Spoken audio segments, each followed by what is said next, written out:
नमस्कार बंधुरा श्रीमयीज एस्ट्रोलजिकल टिप्स चैनेले तुम्हारे सकलके स्वागत जानाচ্ছি। आज के जे विषयटा निये तुम्हादेर काছে बोलबो सेटी हलो चंद्रेर दान सम्बन्धे। अर्थात आमादेर ज्योतिषशास्त्रे यदि आमादेर न्याटाल चार्टे चंद्र ग्रहटा शुभ बा अशुभ भावे जेभाবেই থাকুক না কেন যদি আমরা চন্দ্র সংক্রান্ত কোনো জিনিস আমরা দান করতে পারি তাহলে আমাদের যাদের চন্দ্র শুভ অবস্থায় রয়েছে সেক্ষেত্রে তো শুভত্ব অবশ্যই বৃদ্ধি পাবে এবং যাদের ক্ষেত্রে চন্দ্র অশুভ অবস্থায় অর্থাৎ নিচস্থ রয়েছে তারপরে তোমার অশুভ গ্রহ দৃষ্ট বা অশুভ গ্রহের সাথে বসে আছে বা অশুভ গ্রহের নক্ষত্র রয়েছে তাহলে কিন্তু সেক্ষেত্রেও যদি আমরা চন্দ্রের দান করতে পারি সেক্ষেত্রে প্রতিকার হিসেবে আমরা অবশ্যই চন্দ্রের সুফল বৃদ্ধি করতে পারবো। এবারে বলি জ্যোতিষশাস্ত্র অনুযায়ী চন্দ্র গ্রহ মানুষের মন চিন্তা ভাবনা তারপরে আবেগ তোমার মানসিক শান্তি তারপরে সৌন্দর্য ও কল্পনা শক্তিকে নিয়ন্ত্রণ করে। চন্দ্র শুভ অবস্থায় থাকলে যে আমি দানগুলোর কথা বলবো সেই দানগুলো যদি করতে পারো তাহলে অবশ্যই চন্দ্রের যে কুপ্রভাব সেগুলো কমবে এবং শুভ প্রভাব বৃদ্ধি পেতে পারে। এবারে চন্দ্রগ্রহের যে দান সেগুলো কিন্তু আমরা কি হতে পারে সেই সম্বন্ধে আসি। প্রথমত হতে পারে হচ্ছে তোমার রূপোর তৈরি কোনো বস্তু, অর্থাৎ যেমন রূপোর তৈরি আংটি তারপরে চামচ থালা ইত্যাদি কিন্তু আমরা অবশ্যই আমরা এগুলো দান করতে পারি কোনো অকেশনে অথবা কোনো একটা বিশেষ ব্যক্তিকে বা কোনো অনুষ্ঠানে অবশ্যই আমরা কিন্তু দান করতে পারি বা বিশেষ প্রয়োজনে আমরা কিন্তু দান করতে অবশ্যই পারি। সেক্ষেত্রে আমাদের চন্দ্রগ্রহের যে অশুভত্ব সেটা হ্রাস পেতে থাকবে।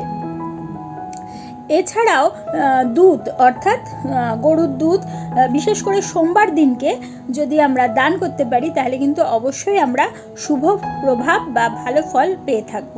এছাড়া সাদা কাপড় যেমন ধরো রুমাল তারপরে সাদা রুমাল এবং সাদা ধুতি সাদা কাপড় মানে শাড়ি ইত্যাদি কিন্তু আমরা অবশ্যই দান করতে পারি। এছাড়া 4 নম্বর হচ্ছে চিনির তৈরি মিষ্টি যেমন ধরো তোমার সন্দেশ তারপরে ক্ষীর এবং চমচম এগুলো কিন্তু আমরা দান করতে পারি।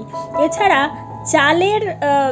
চাল দান অর্থাৎ যদি আমরা কোনো ব্রাহ্মণকে অথবা কোনো গরিব দুস্থ যাদের খুবই অসুবিধার মধ্যে যারা রয়েছে সেরকম মানুষকে যদি আমরা চাল দান করতে পারি তাহলে কিন্তু অবশ্যই আমাদের চন্দ্রের যে অশুভত্ব সেটা আমরা কাটাতে পারবো।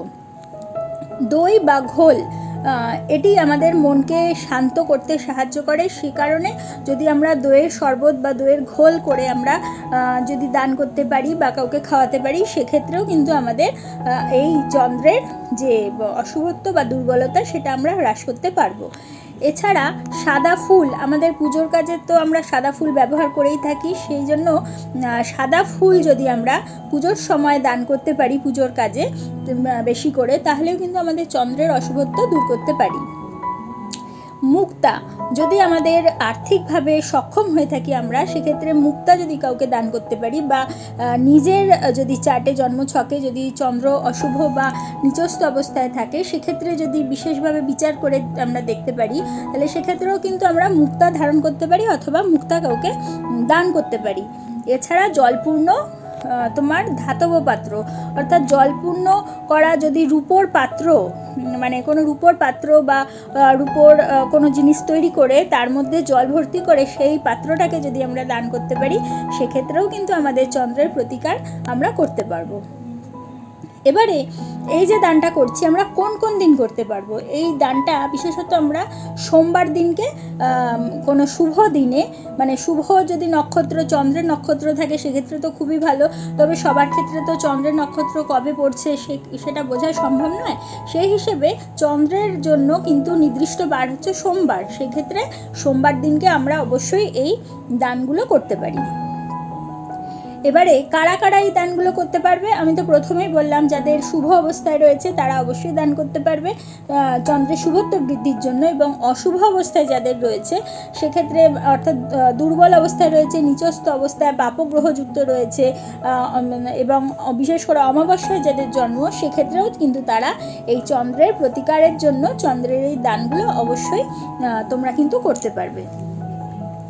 তাহলে বন্ধুরা আজকে তোমরা জানলে চন্দ্রের কি দান রয়েছে এবং কোন বারে আমরা সেটা করতে পারি এবং আমাদের চন্দ্রের যে অশুভত্ব সেটা কমাতে পারি এবং যাদের শুভ অবস্থায় রয়েছে সেই শুভত্বটাকে আরও কিভাবে বৃদ্ধি করতে পারি।